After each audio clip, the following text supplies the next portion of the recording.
Ouais, alors voilà, j'ai un truc à te montrer, c'est cet immeuble. Bon, il n'a pas l'air extraordinaire comme ça, mais j'ai habité là-bas, au rez-de-chaussée, là, derrière cette vitre.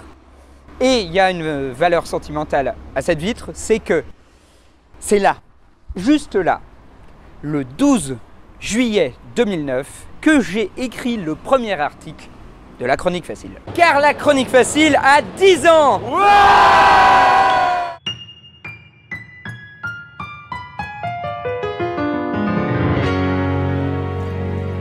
La Chronique Facile est une rubrique de Mad Dog, à l'origine publiée en 2009 sur le site leposte.fr et parlant de même Internet. À l'origine publiée le week-end, celle-ci devient très vite la Chronique Facile du mercredi et suite à la disparition en 2011 du poste.fr, devient un blog indépendant. En 2014, la Chronique Facile se décline en une émission sur YouTube, d'abord postée sur la chaîne de Voxmakers, puis sur ma chaîne à la fin de l'année 2016. Elle sera accompagnée par sa petite sœur la minute même, qui deviendra grosso modo un double de celle-ci. Et vous regardez actuellement le 32e épisode de la Chronique Facile, ainsi que la 63e vidéo de ma chaîne qui parle de même Internet. Bienvenue dans l'anniversaire de la Chronique Facile!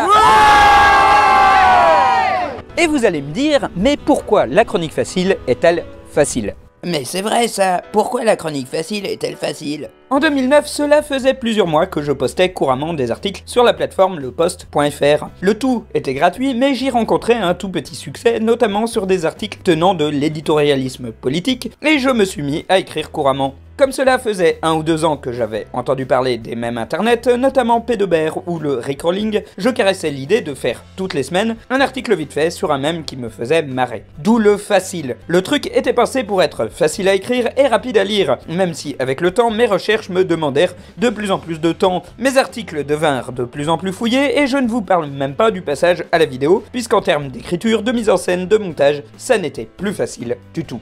Et oui, les rageux qui disent que je ne me foule pas, puisque la plupart de mes sujets sont repris soit de Know Your Meme, soit de Wikipédia, ont un petit peu raison. Mais en fait, je l'avouais déjà depuis le titre initial. Et puis, en fait, c'est assez faux. D'ailleurs, dans un élan de fainéantise et de foutage de gueule, j'aurais tout simplement pu juste reprendre les articles de l'époque et vous les lire à voix haute. Or, mes premiers articles parlaient des mèmes en règle générale et expliquaient les bails de choses sorties en 2008, 2007, voire 2006. Et comme on fête les 10 ans, je me suis dit que ce serait peut-être plus pertinent de vous présenter des mèmes de 2009. Le tout sous forme d'un top, parce qu'il faut que ce soit facile.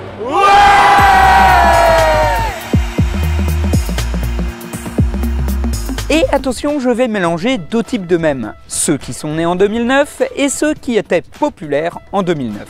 Car si vous êtes un habitué de ma chronique, vous le savez, un mème peut exister, voire être compris par un petit noyau de fans, avant subitement d'exploser en popularité à la face du monde. Et ça serait dommage de se priver de certaines vannes qui étaient représentatives de l'internet de l'époque, sous prétexte que, techniquement, ça date de 2008. D'autant plus que, grâce à la vidéo The History of the Most Popular Memes, on peut facilement savoir quel mème était le plus populaire à un instant T. Évidemment, comme d'habitude, il a fallu que j'en sélectionne 10 selon mes préférés, donc ne venez pas gueuler sur l'absence d'un tel ou d'un tel. De toute façon, la moitié d'entre vous était trop jeune pour accéder à Internet à l'époque, et l'autre moitié est incapable de se souvenir, de même datant d'avant le mois d'avril dernier. Numéro 10. David After the Dentist.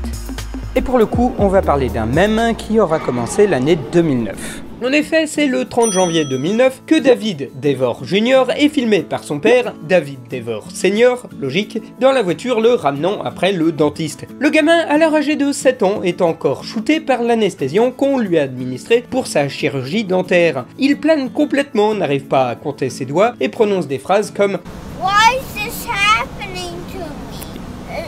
Is this real life? Is this going to be forever? » La vidéo devient instantanément virale et 10 ans après sa mise en ligne, elle engendre plus de 138 millions de vues. Évidemment, elle sera la source de nombreuses parodies, de remixes sonores et de citations dans les séries télé. Car en 2009, on était à une époque où les mèmes ne mouraient pas encore trop vite et où une série télé pouvait faire référence à un phénomène web datant d'il y a quelques mois ou quelques années sans que ça paraisse trop ringard. Contrairement à d'autres jeunes stars du net qui ont mal fini, pour le coup, la célébrité de David va plutôt bien se passer.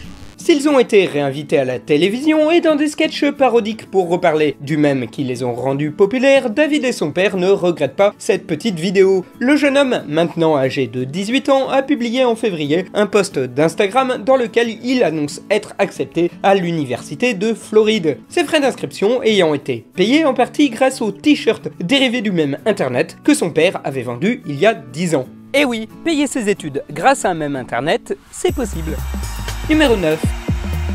La main de Thierry Henry.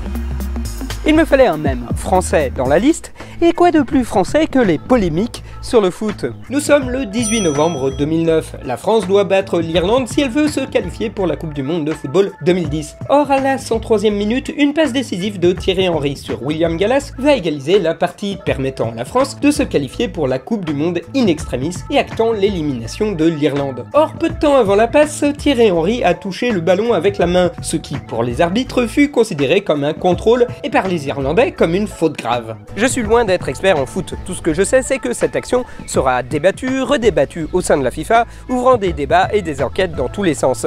En tout cas, les Irlandais l'ont eu très mauvaise. Et quitte à défouler sa rage de ne pas pouvoir partir en Coupe du Monde, les photomontages vont se déchaîner sur le net, représentant Thierry Henry en rugbyman, en voleur de coupe ou en monstre avec des mains géantes. Le site internet main.henry.com fait même son apparition sur le net et l'action sera listée sur certains sites comme l'une des plus grosses triches de l'histoire du sport. Une action qui, avec le fameux coup de boule de Zidane, entre dans l'histoire des mèmes célèbres du football. Numéro 8. Le t-shirt aux 3 loups.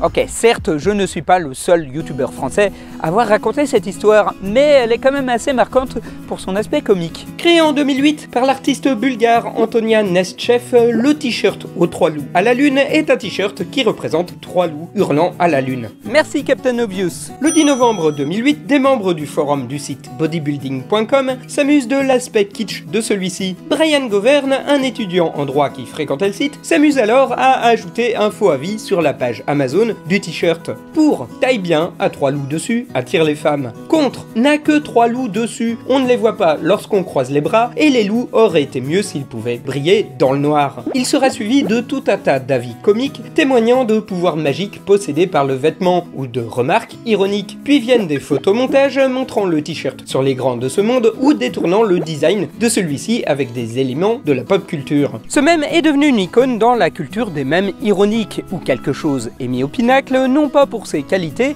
mais pour ses valeurs kitsch.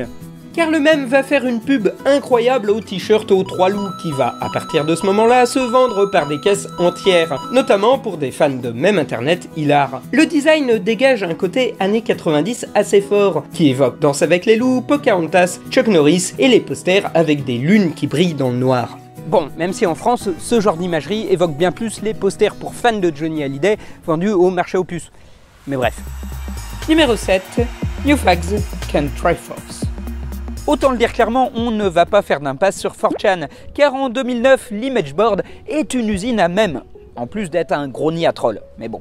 Une des phrases les plus célèbres de l'époque était que les nouveaux sur ce forum ne savaient pas faire la Triforce. Une phrase troll qui avait démarré en 2008 pour se populariser en 2009. Elle consistait à poster dans les commentaires 3 triangles où l'un d'entre eux se trouve au milieu de sorte à reproduire le symbole de la Triforce de la licence Zelda et à demander aux gens de la refaire. Évidemment, si vous copiez-colliez la phrase ou si vous aviez essayé de rajouter des espaces manuellement avant celle du haut, le code source du site l'invalidait et vous vous retrouviez avec le triangle supérieur coincé à gauche, ce qui engendrait de longs fils de discussion de gens se plantant. Une situation qui sera détournée en de nombreux mèmes parodiques. La bonne époque où 4chan était bon enfant et où l'on ne faisait pas de blagues toxiques. Non, je déconne, c'était déjà la poubelle du web en fait. Le côté arrogant de 4chan existait déjà et l'image board n'était pas à son coup d'essai niveau débordement et comptait déjà des cas de harcèlement, du doxing ou des partages d'images plus que limites. De plus, il valait mieux savoir où l'on mettait les pieds avant de cliquer sur certains liens. Néanmoins, il y avait aussi à l'époque un aspect joueur qui a disparu avec le temps. En 2009, on était à l'époque où la communauté jouait avec les limites du code informatique du site, avec les formats assis ou avec le scrolling de la page. Ce qui explique un peu la popularité du site à l'époque. Ah oui, et la solution du truc de la Triforce, c'est qu'il fallait mettre un espace insécable avant. Oui, le code HTML considère qu'il y a plusieurs types d'espaces, c'est des petites subtilités de codeur informatique. Numéro 6. Keyboard Cat. Pour le coup, on va remonter encore plus loin que 2009. En 1984, Charlie Schmidt enregistre une vidéo où il fait semblant que son chat Fatso est en train de jouer du clavier de synthétiseur en passant ses mains dans un t-shirt. La vidéo est numérisée, uploadée sur internet en 2004 puis mise sur YouTube en 2007 sous le nom de Charlie Schmidt Cool Cat. La vidéo est réutilisée en février 2009 par Brado Farrell sous le titre de Keyboard Cat et devient virale puisque le chat apparaît avec son clavier après des vidéos de fail et de ratage. Les internautes s'en emparent et le Keyboard Cat devint très vite une sorte de ponctuation ironique, accentuant l'aspect comique de ce qui ressemble très souvent à du vidéo gag.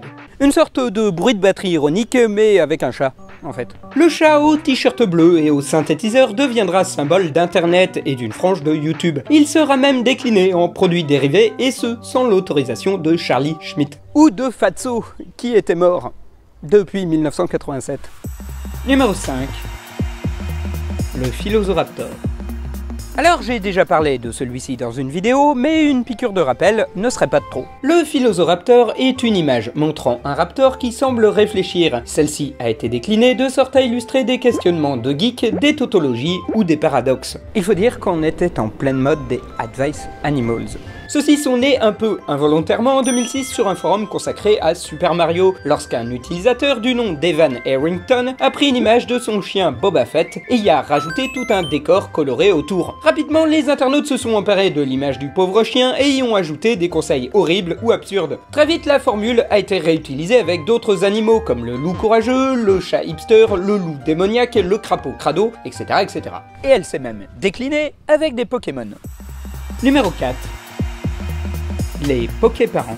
Oh bah ça tombe bien alors! En effet, c'est en 2009 sur 4chan, dans un sujet nommé Si Tortank était mon père, qu'un internaute a inventé un format d'Advice Animals, dans lequel l'image centrale était la tête de Tortank. Autour étaient prodiguées les phrases idéales d'un papa idéal. Évidemment, l'idée a été déclinée avec d'autres parents Pokémon, à commencer par Dracofeu, le Pokémon concurrent sur les boîtes de jeu, qui était, à l'inverse, père abusif. Rapidement naquirent le père Florizard, immensément fainéant, le père Psychoquack, adepte des théories du complot, le père Dracolos, totalement effacé, la mère Gardevoir, harcelée par son fils, la sœur Goupix, très curieuse, le père Pikachu, complètement inconscient, ou la mère Fenard qui plane à 15 000 mètres au-dessus des limites de la moralité. Autant dire qu'elle a le Fenard au cul. Attendez les gars, on vient pas de mettre un mème dans un mème. Numéro 3. Xzibit Yo Dog. Enfin, ça se dit Yo Dog. Cette interjection est l'une des plus connues du rappeur Xzibit, le présentateur de l'émission Pimp My Ride de 2004 à 2007, consistant à prendre souvent la caisse d'un mec et de la customiser de sorte à refléter ses goûts improbables. Ce que les internautes ont d'abord caricaturé en Yo Dog, j'ai pris ton X, je l'ai inséré dans ta voiture, comme ça tu pourrais faire ton X tout en conduisant. Puis en Yo Dog, j'ai pris ton X, je l'ai mis dans un Y, comme ça tu pourras faire le truc X tout en faisant le truc Y. À partir de ce moment-là, le délire a pris des dimensions astronomiques, en s'imaginant Xzibit en train d'associer des trucs avec plein d'autres trucs, voire même surtout d'associer 2 fois le même truc. Mettre un spoiler sur un spoiler, un vélo sur un vélo, un arbre sur un arbre, une citrouille dans une citrouille, Boxy dans une boîte ou un chien dans un hot dog. Arrivé à un certain moment, la phrase devenait même inutile, il suffisait juste de mettre la photo de Xzibit sur un truc qui ressemblait à lui-même et ça marchait. Et puis le film Inception est sorti et Xzibit s'est fait détrôner par Leonardo DiCaprio dans le rôle du mec qui met des trucs dans d'autres trucs. Cool story bro! Numéro 2. Cool story bro. Cool story bro est une phrase qui peut se traduire par super histoire mec et qui signifie que ce que vient de dire votre interlocuteur était soit chiant, soit totalement dénué d'intérêt. Celle-ci est née d'une phrase sarcastique du film de 2001 Zoolander. Cool story, Hansel. Thanks, Olaf. Et si son usage a commencé en 2008, elle fut popularisée en 2009 par l'image board 4chan. Tiens, comme par hasard. Le mème restera populaire durant de nombreuses années et sera bien souvent illustré par l'image d'Hercule dans les webcomics Marvel faisant un signe du pouce. Cette image générera de nombreuses déclinaisons, pourtant le mème sera aussi illustré par des images de Mac Myers, d'un chien s'appuyant sur une niche ou de Boxy. Excusez-moi, mais c'est qui Boxy? Comment ça, vous savez pas qui est Boxy? Oh, et puis me regardez pas comme ça, hein. On m'a obligé de faire un caméo spécial pour les 10 ans. Numéro 1. Boxy. Bon, ça va être une redite pour ceux qui ont assisté à ma conférence sur les mèmes que j'ai tenue dans quelques conventions. Mais en même temps, vous devez être une centaine à tout péter à l'avoir vu, alors autant expliquer l'histoire à tout le monde. Tout commence lorsque Katie Wayne, une jeune fille de 14 ans, rejoint en 2006 le jeu Gaia Online, sous le pseudonyme de Moldy Lunchbox. Très rapidement surnommée Boxy, la fille y développe un personnage de Genki Girl, très enjoué et qui aime tout le monde. Ainsi, lorsque Katie fait des vidéos, soit pour son petit copain Adi qu'elle a rencontré dans le jeu, soit pour un autre copain, elle surjoue devant la caméra. Well, most of you know me as Boxy. Adi, I love you. I love you. I love Addie. Addie Pants. Ces deux vidéos vont être postées dans l'indifférence la plus totale avant d'être réexhumées en décembre 2008 sur le site iambored.com où elles gagnent en popularité. Avant de se retrouver sur devinez quoi, 4chan. A partir de là, Boxy devient un enjeu d'intérêt international. En l'absence de contexte, les internautes se déchirent. Certains trouvent son côté surexcité trop mignon, tandis que d'autres trouvent cela insupportable. L'ajout d'une nouvelle vidéo le 9 janvier 2009 par Katie Wayne elle-même, où elle surjoue une Boxy remerciant 4chan, va faire péter les plombs de tout le monde. That because of recent events that I could make a new video. I don't do drugs. And then like you peoples were all like, you was trolling, and I was like, I am not trolling. I am Boxy, you see? Le 10 janvier, 50% des sujets sur le canal B sont consacrés à Boxy, entre ceux qui veulent la consacrer reine de 4chan, ceux qui la détestent, les remixes, les filles qui écrivent Kill Boxy sur leur corps, ceux qui veulent trouver des informations personnelles ou ceux qui veulent effacer toute trace d'elle. L'image board est déchirée et entre dans une frénésie totale qui s'arrête le 19 janvier 2009 lorsque des hackers s'introduisent sur sa chaîne, effacent ses vidéos et lui demandent de ne plus jamais en refaire. Et à ce moment-là, Boxy ne va effectivement plus refaire de vidéos.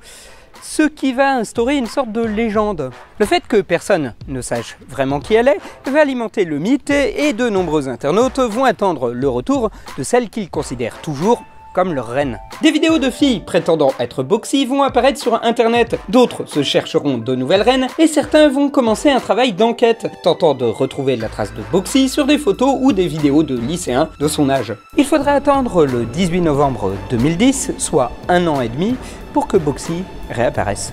Celle-ci explique qu'elle avait coupé internet à cause de la pression monstrueuse engendrée par une popularité involontaire. Elle avoue avoir besoin d'argent pour pouvoir aller à la fac et promet de refaire de nouvelles vidéos après une campagne de crowdfunding. Faire des mèmes internet pour payer sa scolarité, une passion américaine. Or, une fois l'aura de mystère dispersée, les autres vidéos de Boxy ne rencontreront plus le même succès. Le personnage de Boxy va peu à peu disparaître pour être remplacé par celui de Katie elle-même, qui continuera à faire des vlogs de temps à autre, avant de se lancer en 2017 dans une carrière d'actrice de doublage. Depuis, Internet s'est trouvé de nouvelles reines. Car l'engouement pour Boxy rappelle très fortement ceux très récents pour des jeunes filles aux expressions cartoonesques sur TikTok, comme Bombi Bonkers, Nyan Nyan Cosplay ou Tinker Princess. Bon, vous l'avez vu, je me suis étalé sur le sujet plus longtemps que le reste. Mais Boxy est assez symbolique pour la chronique facile. En effet, contrairement à la croyance populaire, je n'ai pas pompé le concept de mes vidéos à Janonymous. Ah ouais, sérieux, il y en a encore qui pensent ça? Eh mais on aimerait bien se faire pomper, nous. Du coup, joyeux anniversaire à la chronique facile. GG. Mais c'est surtout à une émission créée pour le site Know Your Meme en 2009, et dont la toute première vidéo était consacrée à Boxy. Ce qui en fait le meilleur mème de 2009. Et je pense qu'à partir de là... sorry Mad Dog, I'm happy for you and I'm let you finish, but le mème où j'interromps des gens est le greatest of all time. Of all time. Numéro 0. Kanye Interrupting Things. Ouais, sauf qu'en fait, on a déjà parlé de toi. Quoi? En effet, le 13 septembre 2009, lors des récompenses des MTV Awards, la chanteuse Taylor Swift, qui venait de gagner le prix du meilleur clip pour une chanteuse, vit arriver Kanye West, qui lui prit le micro des mains et clamait que Beyoncé avait fait le meilleur clip de tous les temps.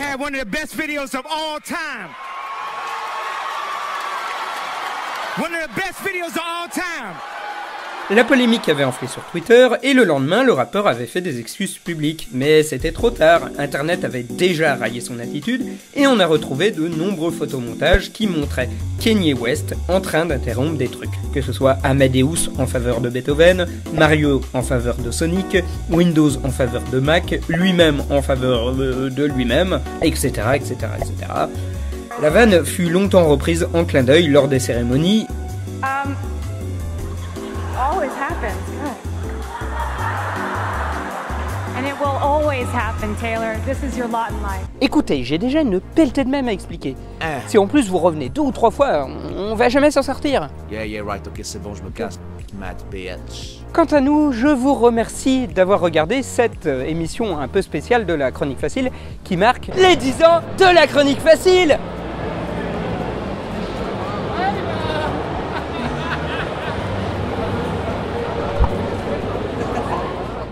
Voilà, la spéciale 10 ans est finie.